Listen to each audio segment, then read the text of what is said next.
Welcome to the Broken System Podcast. I'm your host, Robert, and joining me is my insightful co-host, Lexi. Together, we're here to uncover the flaws and challenges within our justice system, where fairness and equality often fall short. In this podcast, we aim to delve into the complexities of our justice system and explore the experiences and perspectives of those who have been affected by its shortcomings. We'll dive deep into the stories of individuals who have faced injustice and examine the systematic issues that perpetuate the broken system.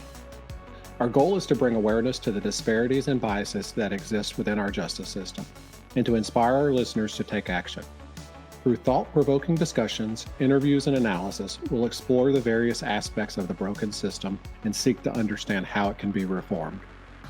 We believe that by shining a light on these issues, we can empower our listeners to become advocates for change. We'll discuss potential solutions, highlight success stories, and provide resources for those who want to make a difference. So whether you're a concerned citizen, a legal professional, or simply someone who wants to learn more about the flaws in our justice system, we invite you to join us on this journey. Together, let's challenge the broken system, amplify unheard voices, and work towards a more just and equitable future. Get ready to explore the depths of our justice system like never before. This is the Broken System Podcast. Welcome back to the Broken System Podcast. I'm your host, Robert, and I'm here with Lexi. How's it going today?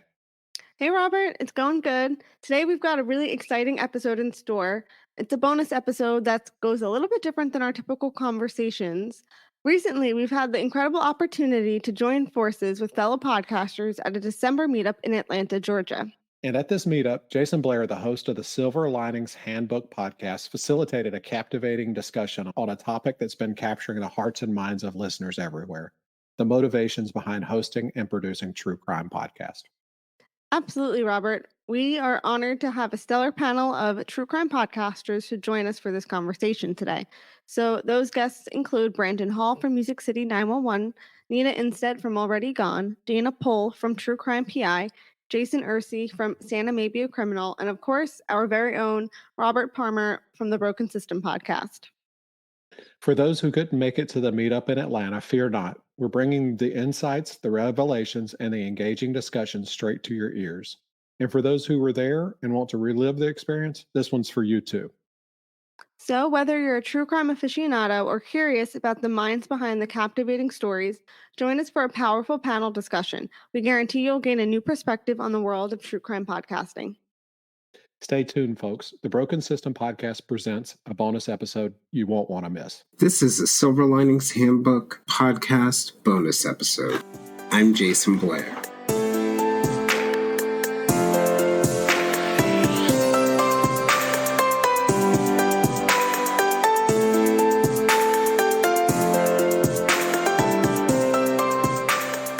Hey friends, today we're sharing a bonus episode from our December meetup in Atlanta with several podcasters. There, I facilitated a discussion on the motivations behind hosting and producing true crime podcasts. The panel included Brandon Hall from Music City 911 podcast, Nina Instead from Already Gone, Dana Pohl from True Crime PI, Robert Palmer from the Broken System podcast, and Jason Ercey from Santa May Be a Criminal. For those of you who could not make it to the Omni Hotel in the Battery in Atlanta, I want to share this illuminating panel discussion with you and those who made it who would like to re-listen.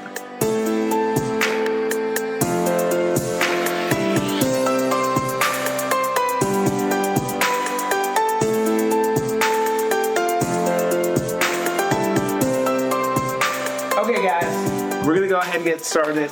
I want to thank you all for coming. What we're going to do today, we're going to do a bunch of different things today. We're going to do a panel with all of our podcasters here. We're going to do some trivia. We're going to do some other fun stuff. I think it's awesome to have all these wonderful people here. As somebody who's not, technically not a true crime podcast host, allegedly, I have so many true crime podcasters on. I do really love the things that, one of the neat things for me about being a part of this community is really realizing the depth of caring, compassion that so many people are driven to this kind of work because they truly care and want to make a difference. And I think we have a group of people here, and to you guys who are on the live too, we have a group of people here who really sort of fit that mold and share that value. So I'm excited for this conversation. Brett just left, but I want to give special credit to Brett and Alice from the prosecutors, because at least for Jason, Robert, and I, and then I know all you all through Jason, that's the community that really brought us together. And for me, at least, I never imagined that I would start following true crime podcasts and all of a sudden find a community of loving, caring, passionate friends, including you guys. So, part of what I'll do quick intros to the people who are here and then let them introduce themselves. But part of what we're going to talk about today is really being able to explore what sort of motivates them to do what they do on their podcast, the why behind what they do, and some ideas that they have for podcasting in the future. So I'll go in order here. We've got Brandon Hall. Brandon, his podcast is Music City 911. He spent 20 plus years working as a 911 emergency dispatcher. And for me, it's fascinating, the idea of being able to bring that voice and that perspective to the world, because I don't think I know of another podcast that's like that. But he really, Brandon himself has been involved in things like the Nashville Christmas Day bombing in 2022, floods, I think, and other, your normal routine things. He's the calm voice on the other end of the line that we all want to be there. So I think it's awesome that he's bringing that into the world and helping us learn from that. And then I've got Dana Pohl here from True Crime PI. Journalism, communications, I can relate to that, and I'm glad you don't hate me. I always have to worry every time I hang out with a journalist. But also studied library information science. And for those of you who listen to our podcast, it's obviously deeply researched and reported, so you can see those skills coming up there. But part of the reason why I think it stands out is definitely for the research, but the exploration, and it's very similar for Nina at the other end of the table, of the unidentified and the missing. The people who don't make the big headlines, they don't make the front page stories, but there's still families out there who are hurting or wondering. And, the idea that some of the missing may be brought home alive, some of the unidentified may be identified, some of the missing, we may figure out what happened to them, even if it's a bad outcome. It's really healing and powerful for the families. And it's nice to have podcasts that are focused on that area. And then we have the clown, Jason. I think you're my most frequent guest. No, you're tied for Julia Callie right now. Yeah. But Jason Ercey from the Anime Be a Criminal podcast. I'm going to keep this really short because I love telling the story of your podcast. But Jason brings the true crime, brings to the true crime world a satirical podcast that explores whether Santa is a criminal. But what I like to say is his podcast isn't really about that. It's about love, joy, hope, grace.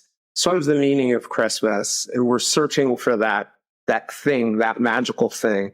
And I do appreciate your podcast. And then finally, Robert Palmer. Not finally, sorry. Yeah. Robert Palmer, he's the host of the Broken System podcast.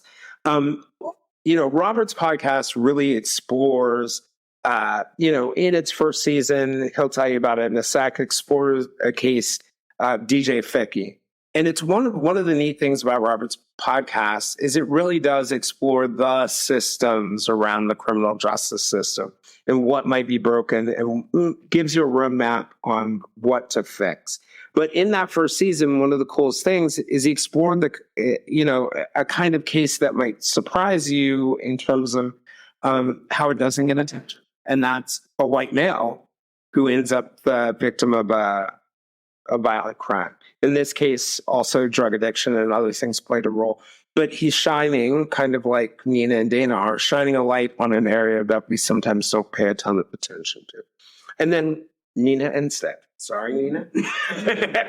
From the Already Gone podcast. Nina lives in the Atlanta area, but her podcast started focusing on the Great Lakes region in Michigan, and very similar to Dana in the sense that she explores a lot of cases that involve missing, unidentified people, brings an interesting perspective and a unique perspective to all of that. So I think you guys, hopefully you get an idea of what I was saying in the beginning, that this is a really neat group of podcasters with really neat values who are trying to bring good things to the world.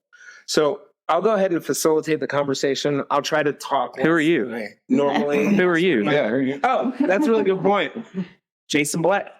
I am the host of the Silver Linings Handbook podcast. We are not a true crime podcast. I'm kidding. So our podcast began earlier this year. And initially we were really focusing on psychology and some of the things that I do right now. My background is a former journalist. I am a executive coach and a life coach now. But what we found as we started doing episodes was, despite all my great planning, my podcast really wasn't about what I thought it was about. It's really about conversations with really interesting people where we learn about the world, where we grow, and where we're inspired.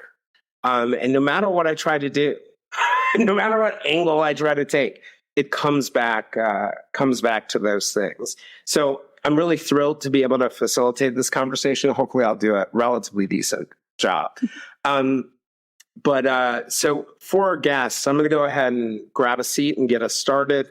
I wanted to start with Jason, since you're the one who sort of brought us all together. You're sort of the outlier in the group. You're a fictional podcast. No. You are also the glue that holds us all together.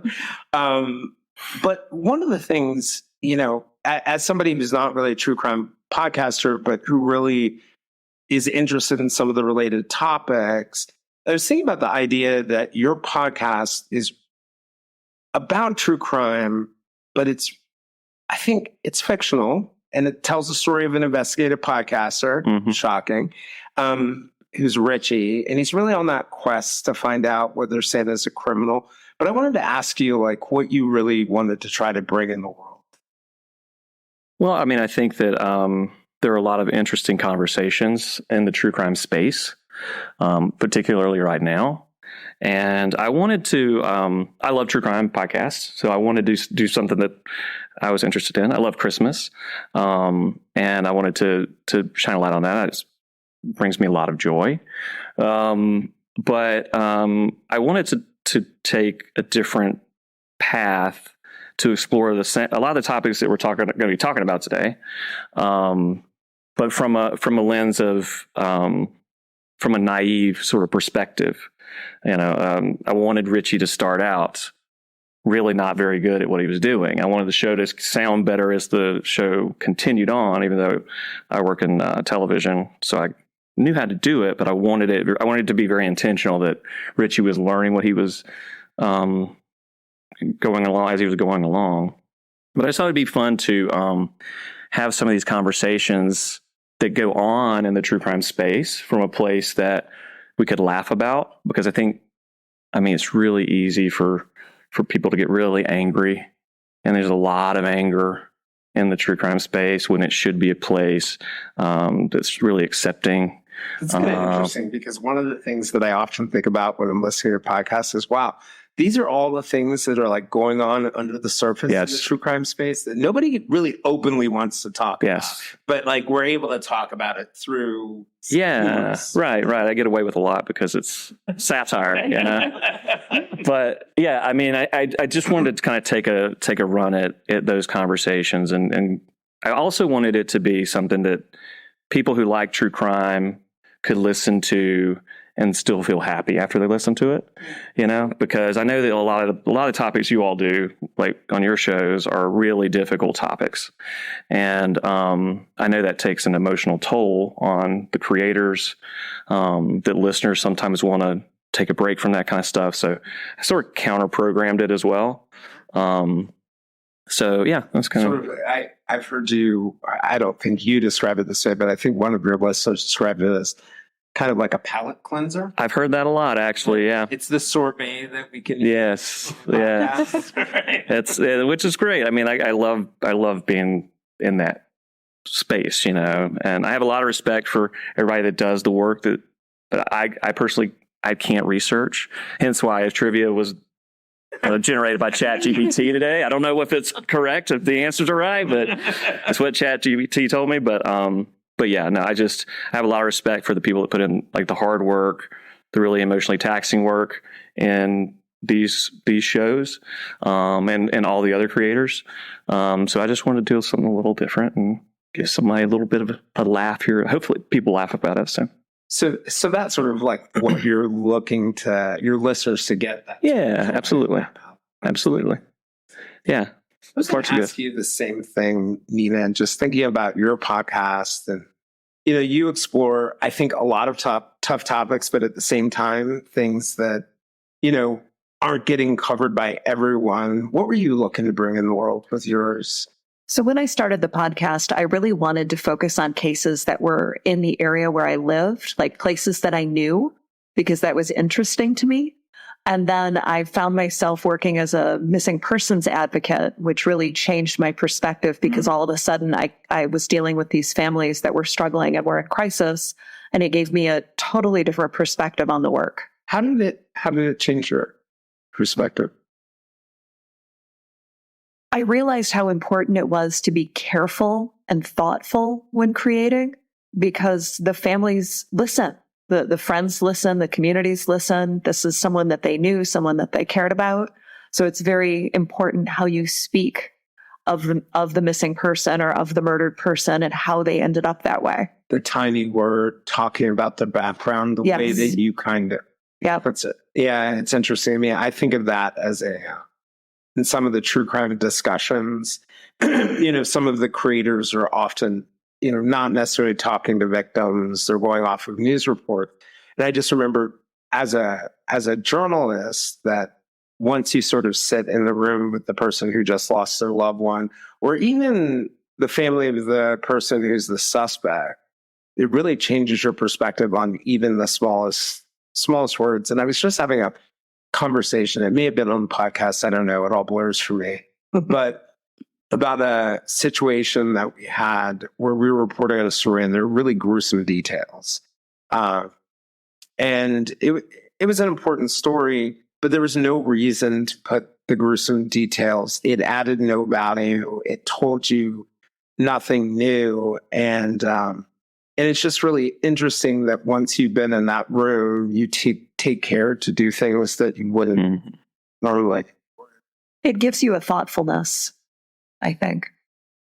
What originally got you interested in it at all? I know you said you wanted to focus on close to home. So when I was a little girl, there was a serial killer murdering children in the area that I lived in. And they took a child from the school that I ended up attending from my neighborhood.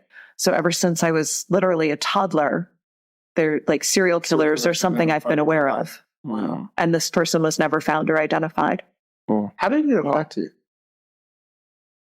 Growing up in Oakland County with the Oakland County child killer being active, I think it affected all of us kids and our parents, that it gives you a situational awareness that kids who didn't grow up around this may not have, because it was very real. But it had to, I would imagine, also change your life in real tangible ways. Like maybe your parents wouldn't let you. Well, my parents would let me too. They were never around. So maybe not your parents. Maybe not mine. But other parents became very mindful and stopped letting kids walk to school. Like the elementary school that I attended for kindergarten didn't have a drive-up lane to pick up kids.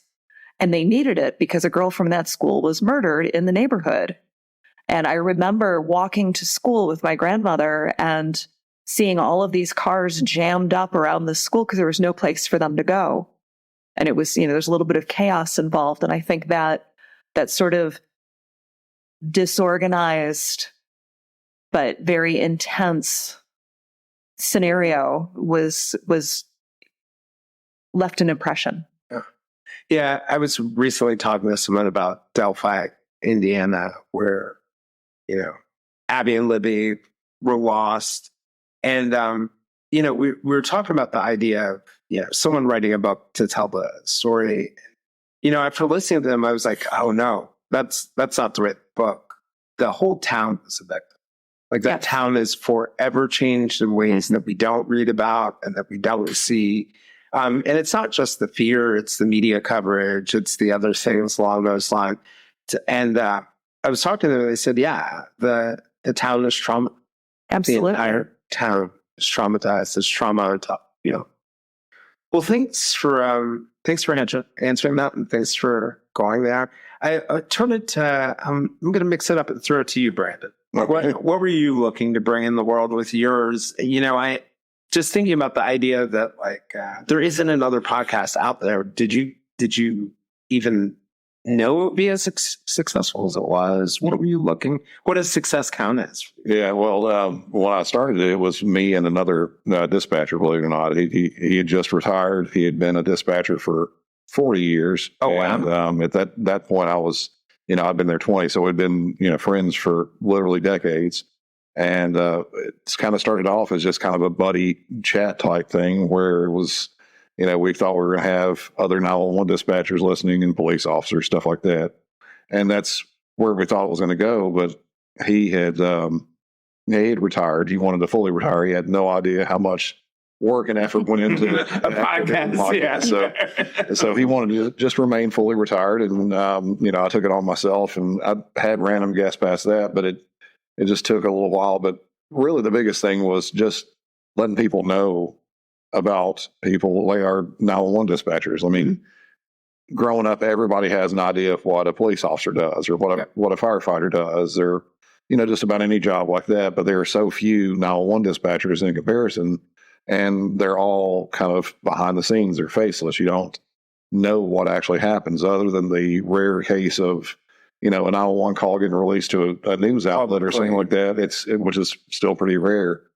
I wanted to bring that out to the forefront, and doing that, showing what sort of things we actually go through as dispatchers. There for the longest time, we were just considered secretaries, and I think still in some states it's considered that. We're in Tennessee, luckily, we're now considered first responders. But it was the same classification as a school secretary, for instance. That we had the same type of nationwide classification. So that's one of the things. Sorry, that might have been mine. So I just wanted to bring it out and show what was going on, kind of behind the scenes, telling what we look for, and also I try to be, that's one of the things with true crime. It is entertainment for a lot of people, and I can understand that, but I wanted to do that as well as be educational with it, so let people learn about it. I remember when many years ago, I had a woman who came to work to our office as, I forget what job, I think it was office manager. And she had worked, this is in Fairfax County, Virginia, she had worked as a 911 dispatcher. And she had done the training. And in DC, you have to get certain clearances because you're involved in, so it's a real investment in addition to the regular training. But after about 6 months, she stopped. And I asked her, we're hiring in 6 months. Why did you stop? And she said, it's too much. You're involved in everything that goes wrong in the world. And I think for me, that was the first time I really thought about that kind of job. Even though I was a journalist and I covered crime, it's the first time I really thought about that job as being a frontline responder, as dumb as that is, right? Like, it's dumb for me to miss that one, at least in my mind. But it's the one place that's involved in everything that goes. Yeah, and it's a lot of people don't realize too the amount of calls that are taken in. Like a police officer may go on 2-3 calls per day, and a 911 dispatcher may get anywhere from 100, 150, 200 calls they're helping out with every single day. So it's there's a lot of things that just people don't know about it, and that's what I try to bring to light to people. Very cool. Well, glad it's here. I know it's popular. I know everybody loves it. And I'm glad, Jason, that you introduced us. So I guess, Robert, I'll throw it to you, and then we can wrap with Dana. what were you looking to do when you started your podcast? I know you were on my podcast, and then one of the questions I asked you was, did you come up with a podcast, the idea of doing a podcast first, or the story first? And you really were inspired by listening to another podcast and the way that they handled the story, and said, I want to do it the opposite of that. Absolutely. So for me, it started as, I knew I wanted to do a podcast. I didn't know what I wanted it to be about. I came up with a name thinking one way that I was going to go. And then I started researching cases of I listened to a lot of podcasts. I listen to all you guys and so many more every day, just constantly. It's part of my life. And I knew that I wanted to do something. I just didn't know what it was. As I started researching, I came across DJ's story. And it was such an impactful story for me because, one, it was local, it was close to home. And I just felt that, Amanda had done such a good job with getting her DJ story out there, talking to people. And every podcast that had done it had spent that 30 or 45 minutes on it and moved on. There was a couple that did a little bit more. But when I started researching the case and realizing what was going on, I felt like it needed so much more attention and to get, his story out there from start to finish, the good and the bad. So that's kind of where my direction went with his story. And it just kind of evolved into what it did with his story. And it was so important to me because it really pulled on me. It really, I felt like Amanda needed it. I felt like Amanda needed that extra support, that extra push, because, she'd been dealing with it going on, 7 years. And Amanda's his sister. And she just, she had went through so much in her personal life and things like that. And it really takes a toll. And it goes back to, when you start talking to victims' families and understanding what they go through.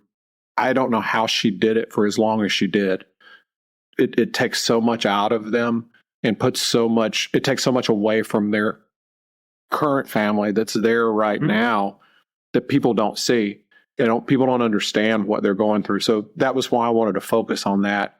And then it just it morphed into what it is now. And it's continued to still grow and change.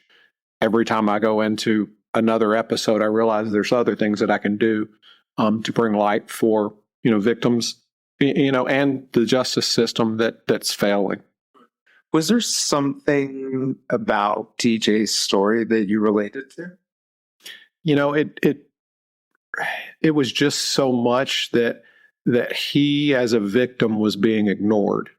And I think that was probably the thing that pulled on me so much, is that no matter what the evidence showed, no matter what you could see that was right in front of you, his case was being ignored because he had an addiction. And that to me is we shouldn't pick and choose victims. We should be able to start to finish, a victim is a victim no matter what their background is. Sure, the circumstances may come out to be that it was, something in that, but from the beginning, it needs to be treated as a victim, not as just a number that they're trying to cross off the list. I remember I talked about my mom passing away in October, and someone came to me and they said, there's the first death that a person has, which is when they physically die. And then the second death is what we forget about.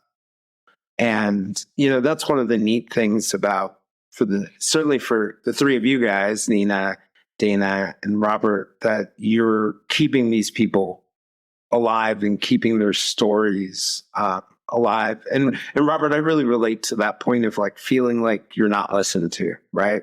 I think there's probably moments for all of us where we felt that. And, you think about a lot of the podcasts we listen to, Brett made a brilliant point to me that I totally blindsided me, or not blindsided me, surprised me. But we were talking about some of the debates and some of the negative things going on in the true crime podcast world. And he said, on the flip side, it's not the mainstream media that's going to be covering the missing and murdered Native American women, or minority victims or people who are poor, and that part of what podcasts can do is really shine a light. And we've seen examples like Your Own Backyard with the Kristen Smart case. And we've seen other examples than that. Those podcasts are doing something very similar in Idaho and Washington right now, bringing cases toward resolution. So, it's neat to see you guys bring those things to the world, which is a great transition for Dana. What were you looking for? So I had been researching the missing and unidentified since 2005. As soon as NamUs came online, and that's the national missing persons. Yes. And I found the Doe Network. I became, just totally invested in making comparisons between missing people and unidentified people. What was it that originally got you to even think of that? So I think it is, it literally, I think, goes back to being a child during the milk carton missing children's campaigns. I mean, every morning I would sit with my cereal. 80s. Yeah. I remember. In the 70s too. 70s. Yeah. And I would sit and read the milk carton. And it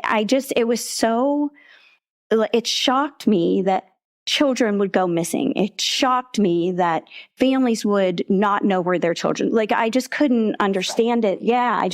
And so I think that followed through. I am a big mystery reader, have always been a big mystery reader. I really like that. My favorite shows were detective shows. So I think all of that sort of combined. Yes. In 1996, I had my son. That was the year that John Bonet case became, And so I was now a new mom, and I was just overwhelmed by that. And so I think that's really where it just all came together, and I started doing the research. And so did that for many years, and, was able to submit some cases, some near matches or some potential matches that could be looked at. So it was a lot of work, a lot of nope, sorry, that isn't a match. But also it was very gratifying to reach out to law enforcement and say, just want you to remember this case is happening and this person could be a potential match. Would you mind looking into it? So that happened. And then in 2018, I moved to Georgia. I started looking at Georgia cases, and I found Cobb County Jane Doe, as I call her. She was missing 36 years at the time. And she was unidentified. So this case she was discovered in 1984, and she was unidentified for 36 years. I think I remember this case because I lived in Marietta. Yes. In the 80s. Yes. This is wasn't there some news on this case? Yes. Mm-hmm. So I said, you know what, I'm going to do a blog post. And just as I was getting ready to do this blog post, the Samuel Little sketches hit the airwaves. And I started looking at them, and there were Atlanta cases. And I said, oh my goodness, this he was the prolific serial killer. Yes. 90. He claims at least 99 victims. And he traveled all throughout the United States. Georgia he was born in Georgia, and he returned to Georgia several times. So I started looking, and I found a redheaded woman who the sketch could potentially match the Doe. And so I just put out a blog post, and then I said, that's not enough. I need to do more. And so I started the podcast to cover that case. Okay. And so that was enlightening. I thought it was going to be one episode, and then I was going to have to figure out what I was going to do next. And that's what I thought too. Yeah, I know. And it ended up being a 7-part series because I was able to connect with a retired homicide and cold case detective who had looked at her case many times. And he was willing to talk to me, and he actually made the strong connection. I said, I was kind of afraid to ask because I was like, I'm going to sound silly whenever I ask him, could she be a victim of Samuel Little? He's going to think I'm crazy. And I asked, and he said, the most potential suspect in this case is Samuel Little. And so through his research, he had come to that conclusion, tried to get the Texas Rangers to get an answer from Samuel Little. And were unable to get it confirmed. And so that's really what started my kind of passion for these cases and bringing does to light, sharing their stories and providing, background. So somebody might be able to say, hey, I remember a woman that disappeared in 1984, or I never saw her again. So yeah, that's what does it. That whole story makes you wonder about something you said, Brandon, about podcasting or true crime also being about entertainment. I was on a podcast recently. I was interviewed a woman named journalist named Rosemary Mayo, who has a podcast called On the Brink. And in the middle of one question, she asked me, why did you decide to go back into journalism again? And I was like caught off guard. I was like, I have not decided to take back journalism. She was like, you interview people, you're a journalist. And I'm like, because I think of myself more from like the advocacy side, or I would have never gone back to the journalism side, but we'll leave that one unresolved. But it makes me wonder, in thinking about what you're saying, Dana, and what you guys are saying, what do you consider yourselves? Like, are you an entertainer? Are you a journalist? Are you an advocate? Or is it some combination of all of that? What do you guys consider yourself? An investapodster. I like that. Me That's too. cool. Yeah. I don't know, call it edutainment. It's a great way to think about it. Edutainment. Anyone else have thoughts on that, Dana? I mean, I like to consider myself an investigator, hence the PI at the end of my name, the podcast name. But I think it's about education. It's about amplifying the voices of the voiceless for me. And Robert, I imagine it'd be something similar. It's exactly, yeah, I would say exactly. I consider myself an advocate. And that's I'm not a journalist. I'm not an entertainer. Yeah, Entertainer. Yeah. But I mean, one of the interesting things, you guys all do a little bit of each of those things, right? There's an element to it that's investigating. There's an element to it that's research. There's an element that involves communication and communicating to the public. How about you, Brandon? What are you?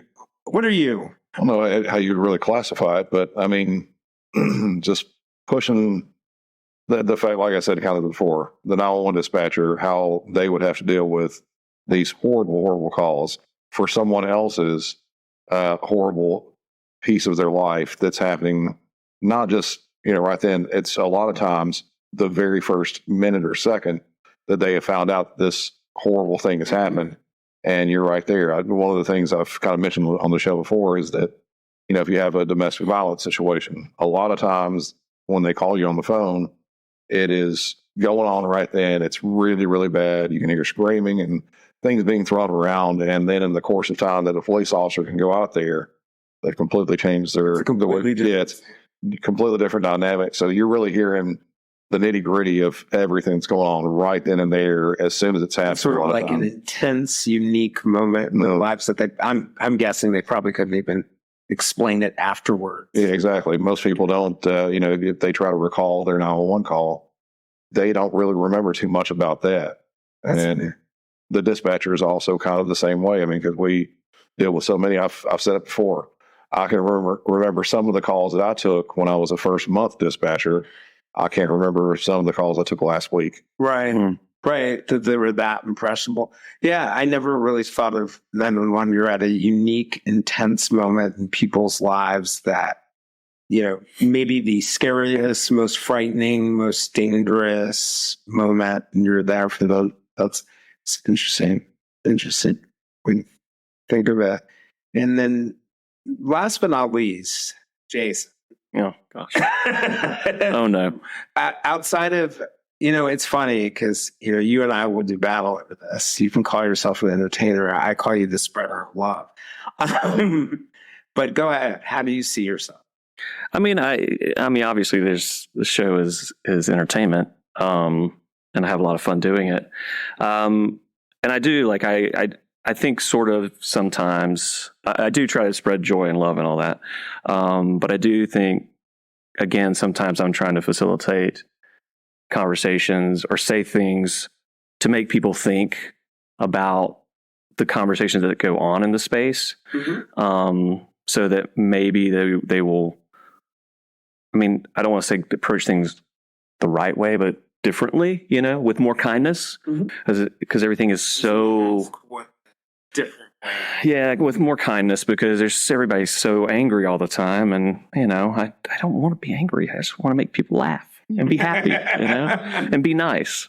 So I mean, it's just kind of taking a fun look in the mirror. You can look at things the exact same way. Like a bad event happens, and you can look at it as something ugly or something to be angry about, or you can look for opportunity. Yeah, right? sure. You can look for gratitude in places. Right. But I, for you, there's, I'm going to slap myself bringing this up, but there's the whole ethics in true crime debate. And you guys, well, you may not know, but Jason knows I've stuck my head. I just stuck my head into it. Oh, yeah. And I'm just curious, from your perspectives, what does it mean to be an ethical podcaster, period? For me, it's kind of difficult sometimes because I'm trying to portray what a 911 dispatcher would be experiencing while they're taking this call. At the same time that I'm playing a call, because I play real 911 calls on the show, this really kind of concentrated, immense, like really hardcore portion of this person's life, and it's kind of difficult to do this sometimes. I mean, I'm a lot of times at odds saying, should I play this on the show? Should I do this? And most of the time I end up saying yes, because people need to know that this is what a 911 dispatcher actually will deal with, and a lot of times, multiple times a day, and kind of the effects that it might have on some people. I mean, one dispatcher may take this as a, it's just another call. And, I have to say I kind of find that way about myself, because I take one call and it's a really bad call, and the next second I'm right on another call. Some dispatchers may not feel that way. They have to, get up for a minute. They have to walk away from their headset and their computer. And sometimes it might be an incident that just really sticks with them, and they have varying levels of PTSD. So to the ethics part of it, on my show, it's kind of hard to really lay that down, because an ethical person may say, okay, I don't want to play this, but at the same time, I'm trying to push the knowledge that these dispatchers, I mean, it's rarely am I on the show like with my calls, but these dispatchers have to deal with. So that's my forefront, showing the dispatcher and what they're doing. I want to be able to push out these really hard and, I guess, divisive topics. But it sounds like you do have like some kind of ethical framework, some kind of balancing act that you're doing. Because I think, there is this broader true crime ethics debate, but I also think that our ethics are really rooted in our own morals and our own values, not necessarily publicly the way that it's been portrayed, but certainly it sounded like what you were describing was kind of an ethical balancing. What do you weigh when you're deciding whether to include something?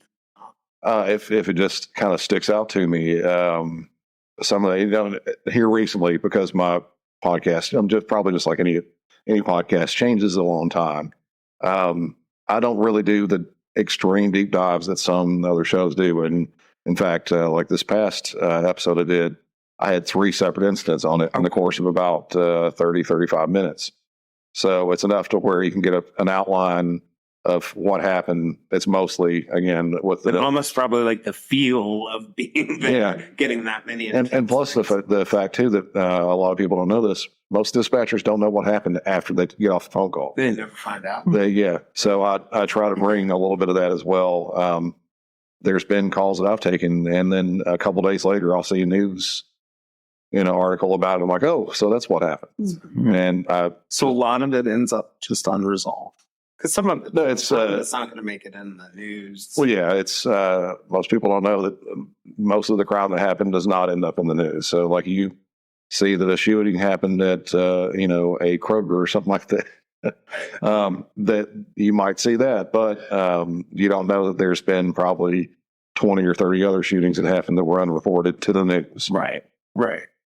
Is it hard to not know the answer? Not really, not anymore. I kind of found a place that, for instance, probably about a month or two ago, I was right at the end of my shift, and the last call that I got was a guy that says, my brother's inside, and he has a sword to his chest. He's threatening to kill himself. And I stayed on the phone with him for it's probably 4 or 5 minutes while the police were on the way there. And he says, oh, the police are here now. And I was like, okay, I'll go ahead and let you go. I got up and left. No idea what happened. So, I mean, you just kind of get used to it after a while. You know that there's a big puzzle that happens with police, fire, medics, district attorneys, prosecutors, whatever like that. You have a role in it, and that's your role. Once you're finished with it, there's nothing more for you to do. This is far afield from the ethics debate, but that what you're saying just made me wonder,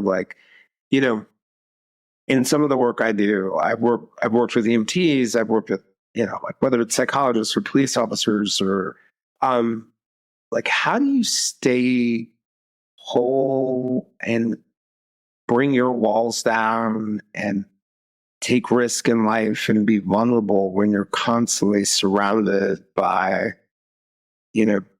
people being harmed or bad things happening? I tell this story all the time about being a crime reporter. And this one story, because I had become kind of immune to it all.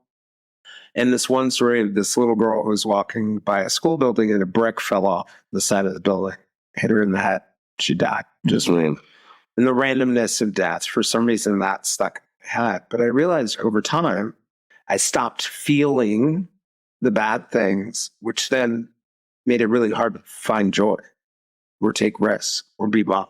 And I guess this is a decent question for all of you guys because you're immersing yourself in these kinds of things. But start with you, Brad. I look around and everybody's a suspect. I mean, be kind of comedic like that, but it does make you think about things differently in the world. I mean, I would love to be one of the people that are completely oblivious to what happens really in the world every day. People can walk through a downtown area and have the blind sense of knowledge that they are completely and totally safe and nothing's ever going to happen to them. And, I'll walk down the same place they do when I'm looking around for people with a weapon or some sort of bad thing that's happening, just anything like that. And it's, I think most dispatchers, police officers, they all have that kind of, even without really thinking about it, it's there in their mind somewhere. And I don't think we think often about people, whether they're first responders or others, or even you guys as podcasters, that you're paying an emotional price for the rest of us to do what you're doing. Dana? That question? Or okay. So I switch questions when I find that out. Yeah. So can you repeat it? Yeah, absolutely. We're talking about just sort of that idea of how do you manage the emotional toll of what you're doing while at the same time staying whole. Because there's so many negative things that we're involved in. There's so many, we're hearing victim stories and we're hearing the risks they took, might affect our willingness to be vulnerable and take risks, may change our lives. So how do you stay whole in doing all of this? So I really feel that reading about these cases, learning about these cases, I'm driven to learn about them because I care about the people. And so it's a way for me to take my I have a passion for this. I want to help. I want to provide answers. I want to, bring this story to the forefront and maybe generate a lead or whatever. So I think that what I do is I really strongly focus on the result of what I can do to make this better. Now, agreed, you look at the world differently. You think, like, I have a friend who has a daughter and she gets so tired. She's 12 and she gets so tired of me saying, okay, be careful when she's on the internet because of it. So I become like this, advice giver, this educator at any drop of a hat. I have 2 sons and I would tell them things like, if you go out to a bar, a lot of young men are disappearing late night at a bar. They end up in the river. Just be aware. So I'm always, people kind of, don't put your drink down. Yeah. So there is that. I feel that I like that because I feel like I'm educated. I don't like not being in the know. And so I like to balance, it's like a balance is the world for me. Like I get to be in the know, but it really doesn't affect me. Like when I meet people, it almost makes you less anxious about them. I think it actually does. Yeah. Yeah. That's kind of interesting. It's not the first time I've heard some version of once it makes sense, it becomes a little bit easier to walk. Jason, I'm going to skip you because you're the one who makes sense emotionally. Thank you. I'm going to go to Nina, then Robert. So for me, it's that if this person can endure what they went through, I can sit with it for a week or 2. Mm-hmm. I have the ability to let it go, and they don't, and their loved ones don't. Right. So it's almost like it becomes a bit of a gift. I can give it back. I can help you. Yes. And hopefully. Yeah. Robert. So for me, I can answer both your questions with this same one. Cool. So I become emotionally involved with every case that I look at, and it's different levels of emotion. Obviously, some I get drawn in and it pulls me in, and I have to take myself out of the situation for a small break, listening to Jason, to watching stupid shows on TV that have nothing to do with true crime. But I feel that it helps me be better, and it continues to let me be a better advocate because I do get emotionally involved. And I think on the ethical side, when people lose that emotion and it becomes a task, or their mindset thought becomes about making money, and they take that emotion out of it, they stop realizing that there's 2 sides to every story. They can't take that middle ground and be objective. They're going to stand on their hill and fight it till the end, no matter what that result is. And to me, that's where the ethical portion comes in, as they become unethical. And not saying that everybody that does that is unethical, but their actions show to be more unethical than normal. Yeah. Than what they should be for what we're doing. Bring less good. Yeah, I was telling someone recently that I don't like to be in the public spotlight. I've done enough of that. But the Delphi case really gets under my skin as somebody who's a former journalist, and thinking about, on one hand, like mainstream media has been okay on the story, but we live in a whole new paradigm with like YouTube creators and other things along those lines. So this is a topic I've sort of stuck my head out on and gotten a couple whacks at it. Accusations of very interesting things. But, I was just on the Murder Sheet podcast with Kevin Greeley and Anya Kane, and we were sort of talking about the idea that there are a lot of overwrought debates about ethics, but there's some plain things out there that we collectively, let's say as the broader true crime community, did I just say we? As I'm trying to pull myself out, but I keep finding myself back in.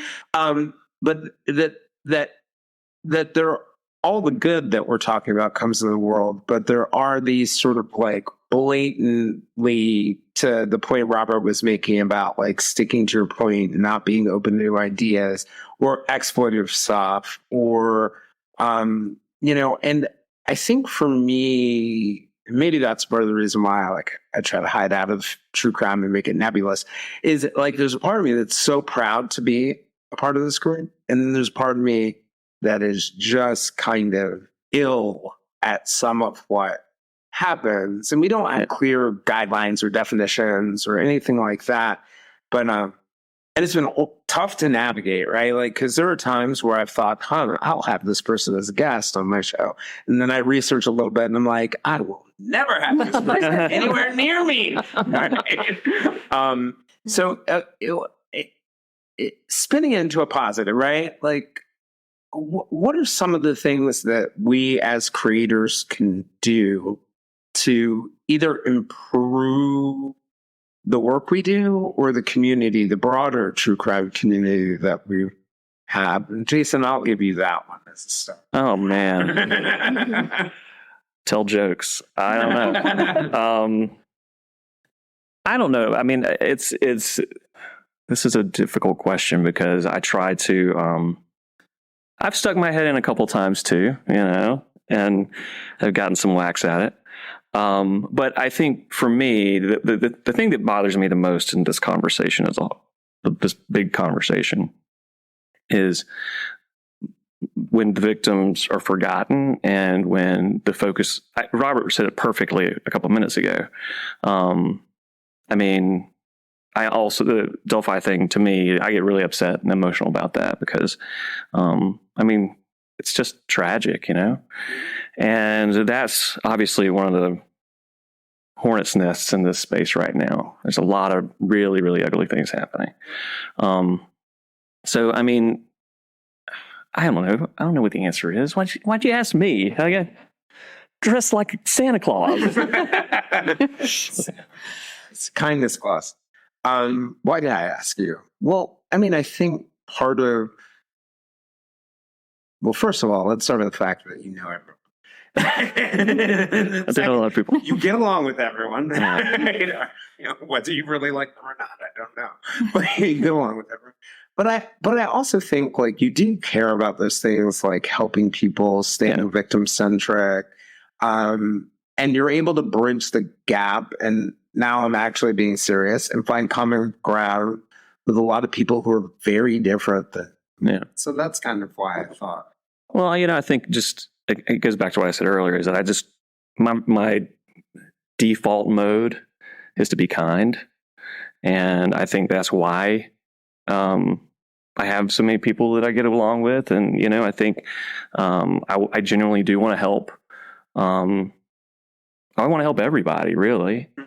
That's why I'm so glad that my podcast has been so well received, because it seems to be helping people.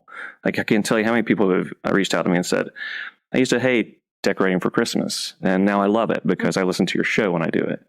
Or I ride around and look at Christmas lights. Recently, you said something like they had lost a loved one, and then last Christmas they came across your show, or it had happened several years back, and they were dreading Christmas, but it brought their Christmas. Well, see, that's that. I mean, for me, that gets me jazzed up. But I just always try to operate from kindness, and also with the understanding that I don't know what's going on in the other person's life. I don't know what they're dealing with. I don't know, because we're all fighting our own battles. We're all, a little bit broken.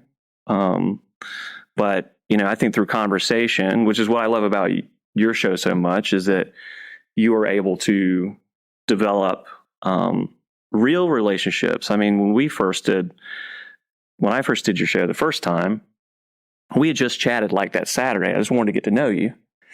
And we just chatted, and then you had a guest drop out, and you're like, hey, can you come on the show tomorrow? And I was like, sure, I guess. And then 3 hours later, we're done recording, and then we talked for another hour after that. So I think conversations are really important. I think a lot of people are scared to have conversations because they are so dug in on their own bias or their own point, because their ego can't handle being wrong. But the only way to get to the truth is to sometimes be wrong. It's okay to be wrong. It's okay to fail. I know. So am I. 93.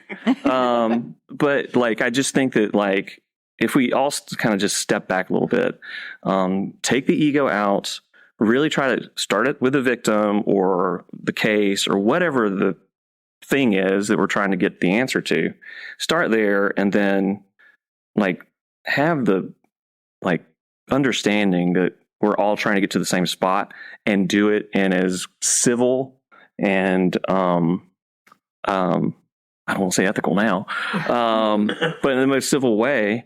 And I just think that this would be a lot easier space to deal with. On the other hand, I mean, these are emotionally charged cases. It's really easy to sit here and say like, hey, we got to be really nice and we got to keep it, civil and not get too emotional. But like, Elon Musk said something very interesting yesterday. Or was it the I don't know. the day before? Yeah, day before. Yes, when he was on the stage. But he made this comment like, wanting to be liked is a weakness. Yeah. Because it provides opportunity. I was like, wow, this dude doesn't get it. Huh. That like, you don't have to want to be liked to be liked. You just have to be nice. Yeah, that's true. And I think of so many of the creators within your space who I adamantly disagree with. Even Brett and Alice, like, on their Murdoch thing, I was like, yeah. And there are other things I think on the Jameson's episodes they just had, totally disagree with them. But I can have like a respectful, cool conversation with them and many other people when I disagree on cases or I disagree on, I don't know, flowers or whatever it is. I wanted to just throw it to all you guys to make any closing comments you want to make. And before we turn it over to listeners, and if there are any listeners who are listening, because I can see there are some, if you go to the December 2nd Atlanta podcast chat, which is on the Silver Linings Fireside chat, and drop a question in there, we'll take those questions too.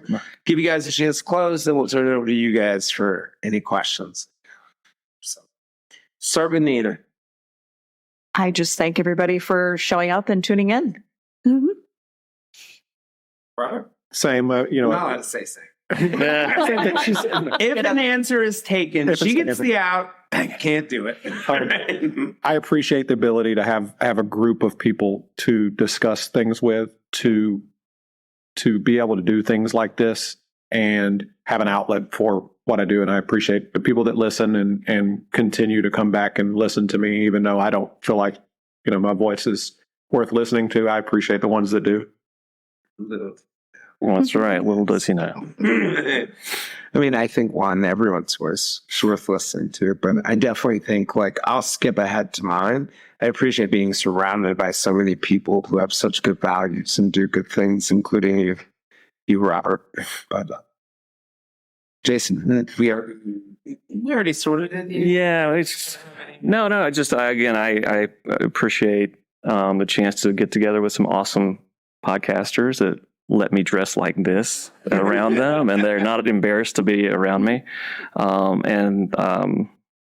thankful for everybody that's tuned into the show. I'm thankful for the opportunities I've had to be on, a guest on other shows, and Merry Christmas.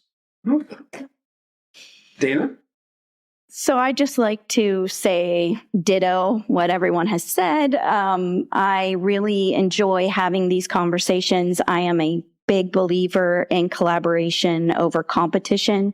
And I think that is part of the problem that we have today in true crime world. Yeah, exactly. So, so I just want to say thank you to everyone who has listened to my podcast. I'm hoping I took a break.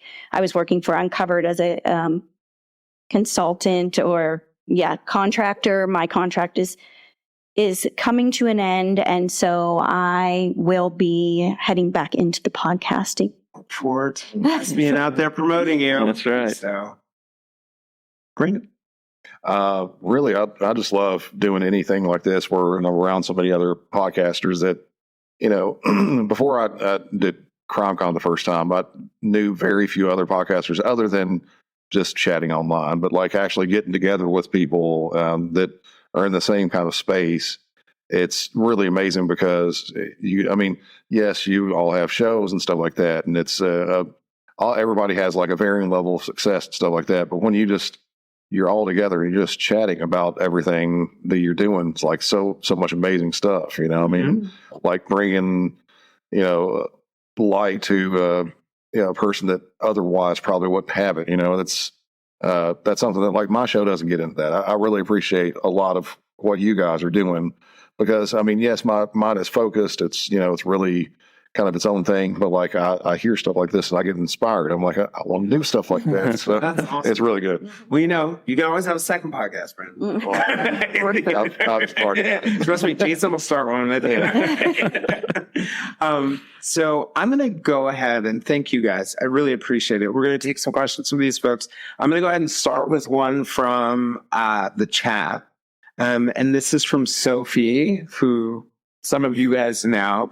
She's asking, she says, one thing I often think about is how each of these podcast hosts are storytellers, and they each do it in a different, unique way. And I wonder how, in doing these podcasts, much of their own lives have been altered by choosing to do a podcast and by the people and subjects they discuss.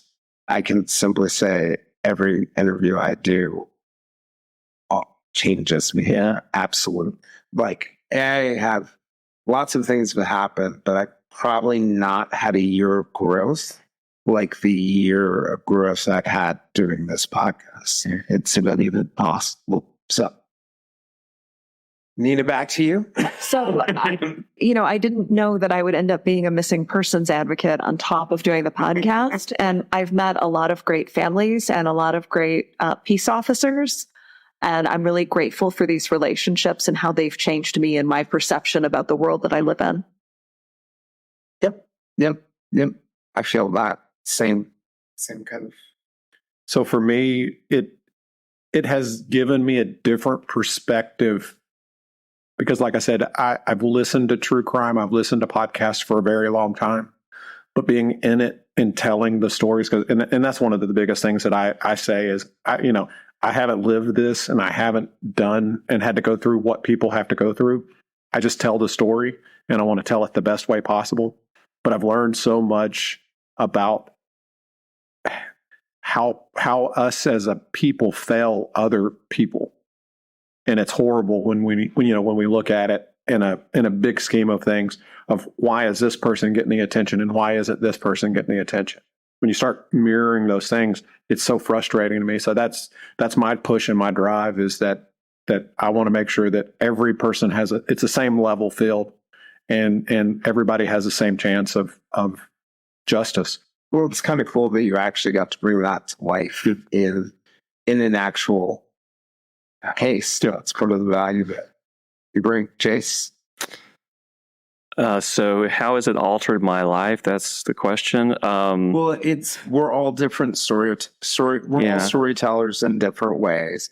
And what Sophie was essentially wondering, and we do it in our unique way, she was wondering how our own life stories are altered by choosing podcasts. Well, I don't sleep very much. I probably know more Christmas music than all of you combined. The way it's altered my life really is that I have been very fortunate to be allowed into this incredible network of people. I can call up almost any podcaster in the space and ask them to do a voice on the show, or they'll call me up and ask to do a voice on the show. And I have roles for everybody. Brandon's been on a couple times already. Brandon played an elf in one. Maybe two. Was it a couple episodes? Could have been a couple episodes. And it's just been a really thrilling couple years for me in this space, and I've had a lot of opportunities that have come out of it, from business professional side. So that's really exciting. But yeah, it's just been really cool to learn from everybody. Everybody's so much better at this than I am. And I love just being around their genius. And I just appreciate the friendships I've made. You know, tell them about the podcast. You can't. I'll let you tell them. Well, let me do it toward the end, Dana.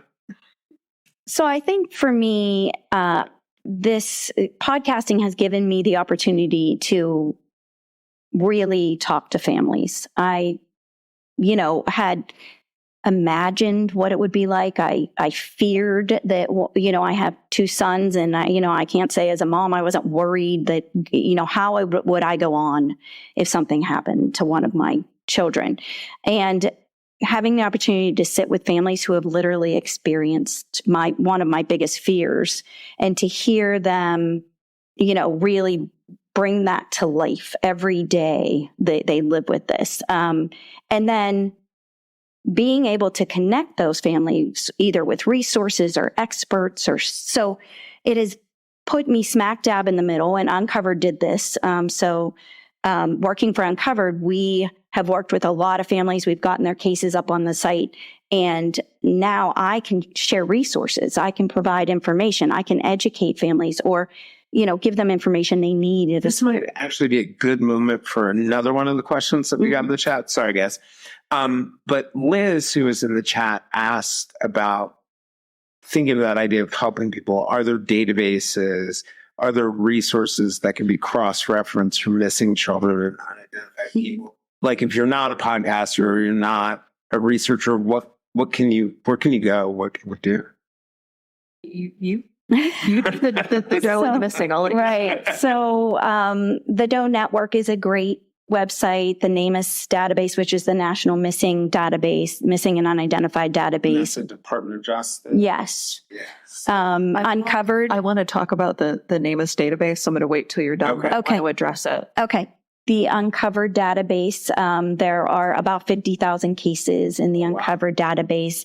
Those have narratives, maps, timelines in many cases. And so that would be, those would be the databases. And then, of course, we have a lot of nonprofit organizations who will work with families of missing and unidentified. Okay. One of my concerns about NamUs, it's a great resource and it's got a lot of good information, but states are not required to enter their missing into NamUs. Mm-hmm. So coming from Michigan, which had a population of roughly 10.5 million people, we have I'm guessing, 2,500 people in NamUs. Oh, wow. And then moving to Georgia, which also has a population of about 10.5 million people, there's only about 600 people in NamUs. Mm-hmm. Oh, wow. Because Georgia never required that people be entered.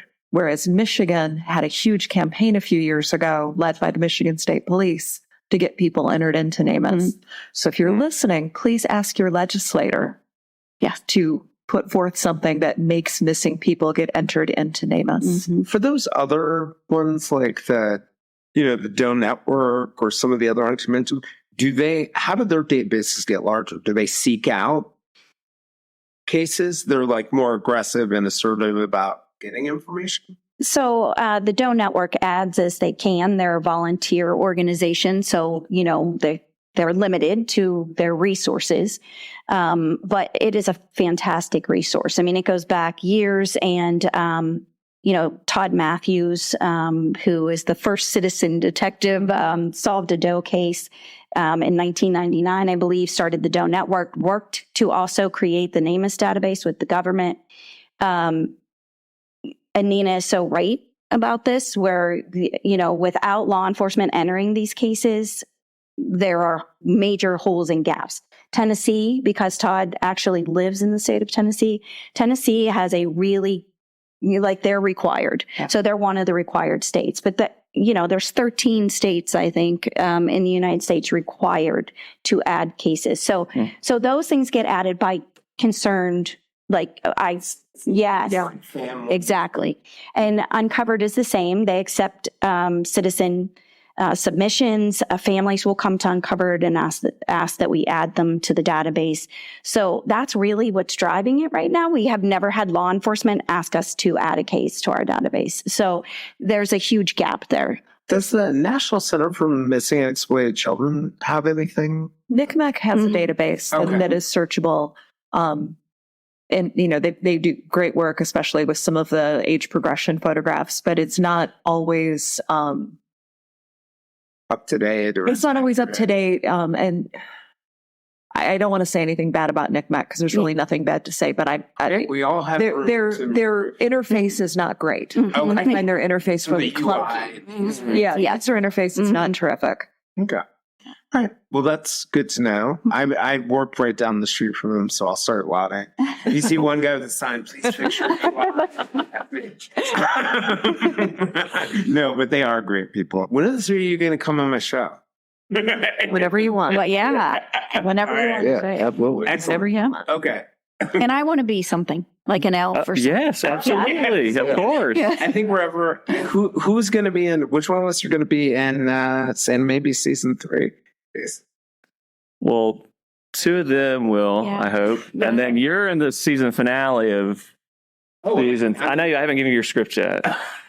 So, but I finished writing it for the 15th time the other day, and I love it. I'm excited because think it's it's good. not going to be the character everybody was speculating. I know, exactly. It's actually, we talk about me introducing the conversations that people don't want to have. The character that you play is a big conversation maker. It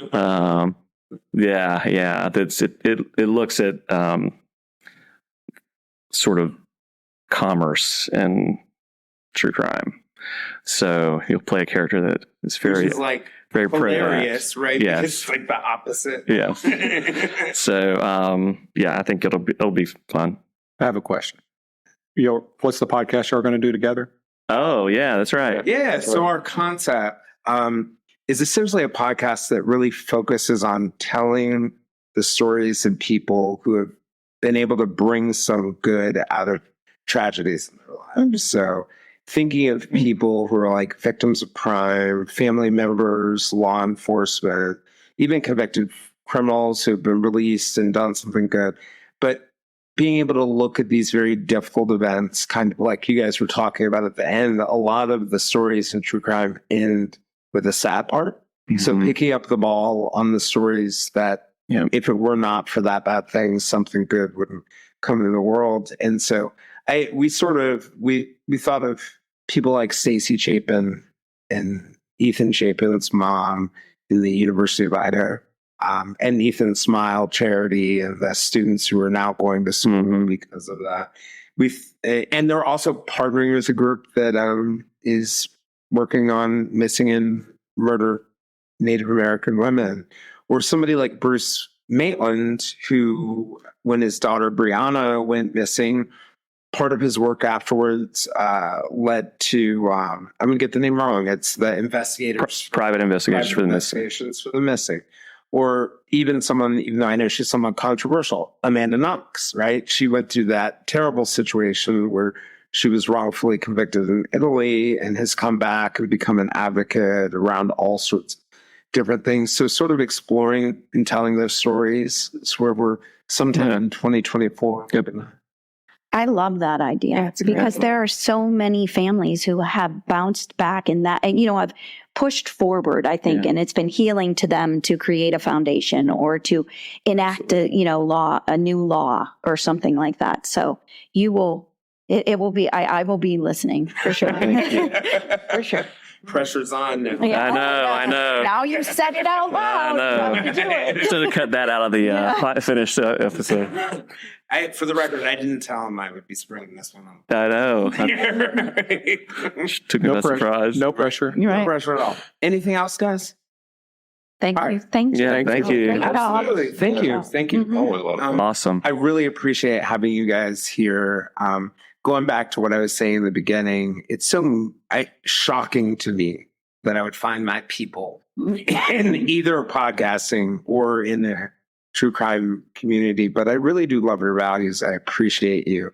I feel the same way Carly does when she was saying, like, I've met wonderful friends here, friends who have been supportive and kind and loving and compassionate. And, you know, anything I can do to help you guys bring more good in the world, just let me know. Awesome. It's a wrap. Very good. I'm stopping recording. I'm Jason Blair, and this is the Silver Linings Handbook podcast. We'll see you all again in a few days.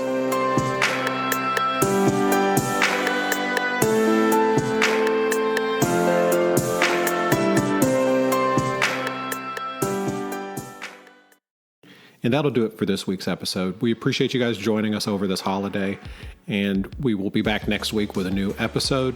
Thanks to everyone, and y'all have a great rest of the day. Before you go, we want to remind you to stay connected with us. Follow us on all our social media platforms to keep up with the latest updates, behind-the-scenes content, and more. You can find us on Twitter, Facebook, and Instagram, all at The Broken System Podcast. And if you want to support the show and get access to exclusive content, consider becoming a patron on our Patreon page. Your support helps us to keep the podcast going and growing. Visit patreon.com, The Broken System Podcast, to join our community. Thank you for being a part of the Broken System Podcast family. We'll be back with more exciting episodes in the new year. Until then, stay safe, stay curious, and keep breaking the system.